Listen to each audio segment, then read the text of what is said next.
அஸ்ட்ரோசைன் channel வாயிலாக உலகெங்கும் வாழ்ந்து கொண்டிருக்கும் சகோதர சகோதரிகளுக்கு அன்பார்ந்த வணக்கங்கள் மற்றும் வாழ்த்துக்கள். இன்றைய பதிவு 2026 ஜூன் மாத ராசி பலன்கள். இந்த மாதத்தினுடைய கிரக நிலைகளை பார்க்கலாம். இந்த ஜூன் மாதத்தில் குரு பயிற்சி நடக்கிறது. அதாவது திருக்கணித பஞ்சாங்கத்தின்படி ஜூன் மாதம் 2ஆம் தேதி குரு பகவான் மிதுனத்திலிருந்து கடகமனைக்கு பயிற்சியாகிறார்.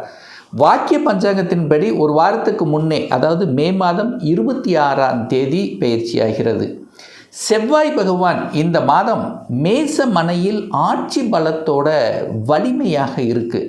அந்த செவ்வாய் பகவான் இந்த மாதம் சரியாக சொல்லப்போனால் ஜூன் மாதம் 21ஆம் தேதி மேசத்திலிருந்து ரிஷப மனைக்கு பயிற்சியாகிறது.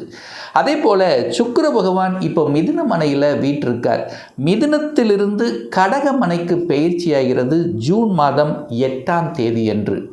அதே போல் சூரிய பகவான் பார்த்திங்கன்னா 15/6/2026 அன்று சூரிய பகவான் ரிஷபத்திலிருந்து மிதுன மனைக்கு பயிற்சியாகிறது. இந்த ராகு பகவான் கும்பமனையில் வீற்றிருக்க, கேது பகவான் சிம்மத்தில் இருக்க, சனி பகவான் மீனமனையில் அமைந்திருக்க போகிறாங்க.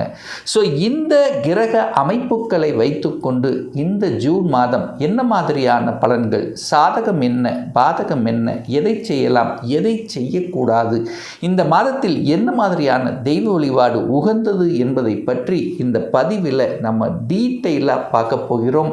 அதற்கு முன்னால் நம்முடைய சேனலை நீங்கள் ஃபஸ்ட்டு டைம் பார்ப்பவர்கள் என்றால் மறக்காம சப்ஸ்கிரைப் பண்ணிக்கிங்க. கன்னி ராசி அன்பர்களே, 2026 ஜூன் மாதம் எப்படி இருக்கும்? உங்கள் ராசிநாதன் 10ஆம் இடத்தில் ஆட்சி பலம் ஸ்ட்ராங்காக உட்கார்ந்துருக்கார். 9ஆம் இடத்தில் சூரிய பகவான் இந்த மாதம் 15ஆம் தேதி 10ஆம் இடத்துல திக்பலம் அடையுது சூரியன். குரு பகவான் 4க்குரியவன், சுகத்தை தரக்கூடியவன், திருமணஸ்தானத்தின் அதிபதியான குரு பகவான் லாபஸ்தானத்தில். இது ஒரு அற்புதமான நிகழ்வு இந்த ஜூன் மாதம் 2ஆம் தேதி நடக்க இருக்கிறது. அப்போது ராசிநாதன் வலிமை பெறுகிறது, ஆட்சி பலத்தோடு இருக்குது. இந்த மாதத்தினுடைய பிற்பகுதியில், அதாவது ஜூன் 22ஆம் தேதி 11ஆம் இடத்துல லாபஸ்தானத்தில் குருவோடு சேர்ந்திருக்கார். அப்போது இந்த மாதம் முழுவதும் ராசிநாதன் வலிமை பெறக்கூடிய ஒரு நல்ல மாதம். ராசிநாதன் நல்லா இருந்துட்டாலே மனசு நல்லா இருக்க போகுது, எண்ணங்கள் நல்லா இருக்க போகுது, செயல்கள் நல்லா இருக்க போகுது, சிந்தனை நல்லா இருக்க போகுது. எவ்வளவு கஷ்டப்பட்டாலும் அது பார்த்துக்கலாம், ஒரு கை பார்த்துக்கலாங்கிற தன்னம்பிக்கை உணர்வை கொடுக்கக்கூடிய அமைப்புகள், சாதனை புரியக்கூடிய வாய்ப்புகள், சந்தர்ப்பங்கள், சுறுசுறுப்போடு செயல்படக்கூடிய தன்மைகள், அந்த துணிச்சல்ங்கிறது கண்டிப்பாக இருக்கும் இந்த மாதம்.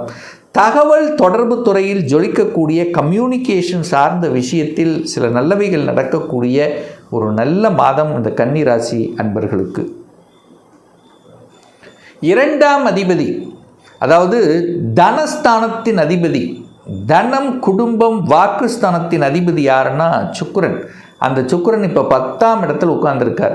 இந்த ஜூன் மாதம் 8ஆம் தேதி 11ஆம் இடத்துல லாபஸ்தானத்தில் அமருது. அப்போ 2க்குரியவன் லாபஸ்தானத்தில் யாரோட? குருவோட, தனகாரக கிரகவோட.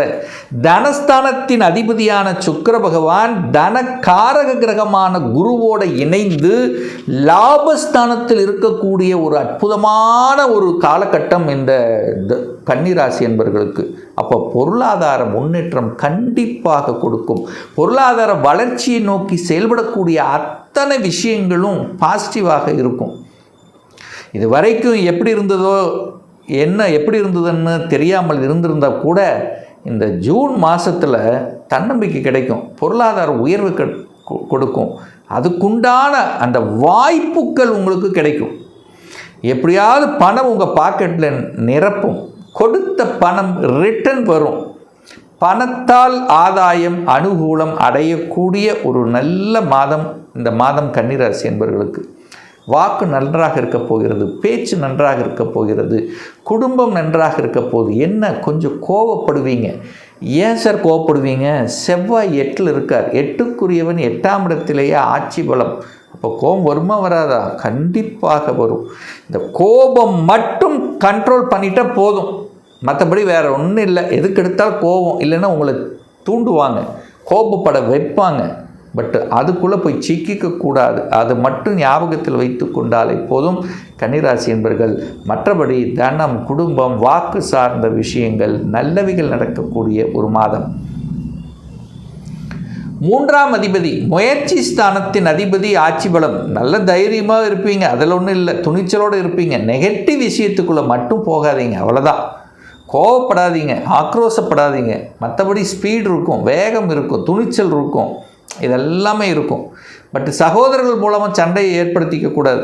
நார்மலாக இந்த கன்னிராசி என்பர்கள் சகோதர உறவுக்குள்ளே ஏதாவது ஒரு விரிசல், ஏதாவது ஒரு குறை இல்லாமல் இருக்காது, கண்டிப்பாக இருக்கும். பட் கரெக்டாக இருந்துக்கிறது நல்லதுங்கிறத மைண்டில் வச்சுக்கோங்க. 4ஆம் அதிபதி சுகத்தை தரக்கூடிய குரு பகவான் 11ஆம் இடத்தில் உச்சபலம். அப்போ சுகத்தை அனுபவிக்கப் போகிறீர்கள். இதுவரைக்கும் ஒரு சுகம் கிடைக்கவில்லை, சுகம் சார்ந்த விஷயத்தில் சில தொய்வுகள் இருந்தது. நான் ஒரு வீடு வாங்கணுங்கிற எண்ணத்தில் இருந்தேன், ஆனால் அமைக்கலை. இப்போ அமைக்க முடியுமா? கண்டிப்பாக நான் அதற்கான அமைப்புகள் தேடி வரும். 4க்குரியவன் உச்சம். இந்த நிகழ்வு 4ஆம் அதிபதி 7ஆம் அதிபதி உச்சம். அப்போ இது எத்தனை வருஷத்துக்கு அப்புறம் வருது? 12 வருடங்களுக்கு அப்புறம் இந்த உச்ச பலம் அடைகிறது குரு பகவான். அப்போ வீடு அமைக்காதவர்கள் வீடு அமைத்து கொள்ளலாம். வீடு கட்டணும்னு ஒரு 10 வருஷமாக நினச்சிட்டு இருந்தவங்கெல்லாம் இந்த வருஷம் வீடு கட்டி முடித்து விடுவீர்கள். இல்லை வாங்கிடுவீங்க, சொந்தமாக வாங்கிடுவீங்க, கட்டின வீட்டை கூட வாங்கலாம். ஸோ வீடு சார்ந்த விஷயங்கள் நன்மையை தரும். அல்லது வீட்டை ஆல்ட்ரு பண்ணுவீங்க, பழைய வீடு இருந்தது அதை அப்படியே ரெனோவேஷன் பண்ணக்கூடிய அமைப்புகள் உண்டு. வாகனங்கள், புதிய வாகனங்கள் வாங்கக்கூடிய யோகமும் இந்த கன்னிக்கு நிச்சயமாக உண்டு. அதில் எந்தவித மாற்று கருத்து இல்லை. தொழில் சார்ந்த விஷயத்தில் 4ஆம் இடம் கல்வி, கல்வியில் முன்னேற்றம் உண்டு. ஒரு பிரேக் இருந்தால் கூட இப்போ அதெல்லாம் போயிடும். அரியர் இருக்கிறவங்களெல்லாம் கம்ப்ளீட் பண்ண போகிறீங்க, வேறு கோர்ஸ் படிக்க போகிறீங்க, உயர்கல்வி படிப்பதற்குண்டான எண்ணங்கள், உணர்வுகள் உங்கள் மனசில் தோன்றும். அப்போ கல்வி சார்ந்த விஷயங்கள் நல்லவைகள் நடக்கக்கூடிய அமைப்பு. இன்னும் மிக முக்கியமாக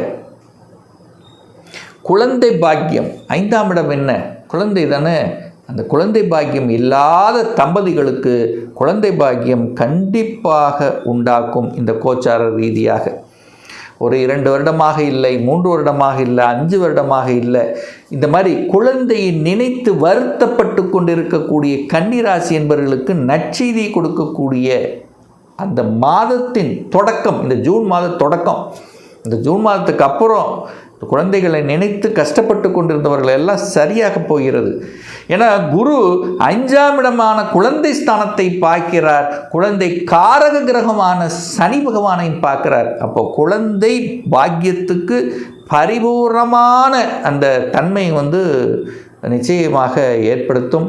அதனால் குடும்பத்தில் மனமகிழ்ச்சி, சந்தோஷம் சார்ந்த விஷயங்கள் நல்லாயிருக்கும். 5ஆம் இடம் என்பது குலதெய்வம். குலதெய்வத்துக்கு சென்று வரக்கூடிய பாக்கியங்கள், இயற்கையாகி இறைவன் கொடுத்த அந்த வரம், பிரபஞ்சத்தினுடைய அனுகூலம் பரிபூர்ணமாக இந்த கன்னிராசி என்பவர்களுக்கு உருவாக்கும். சார், திருமணம் சார்ந்த விஷயங்களில் எப்படி சார் இருக்கும்? 7ஆம் இடத்தை பார்க்கணும். 7ஆம் அதிபதி உச்சம். 7ஆம் இடத்தையே குரு பார்க்குறார். 5க்குரியவன் 7ல் இருக்கார். காதல், திருமணம். ரொம்ப நாளாக காதலில் இருக்கேன் சார், இந்த வருடம் திருமணம் நடந்துடும்.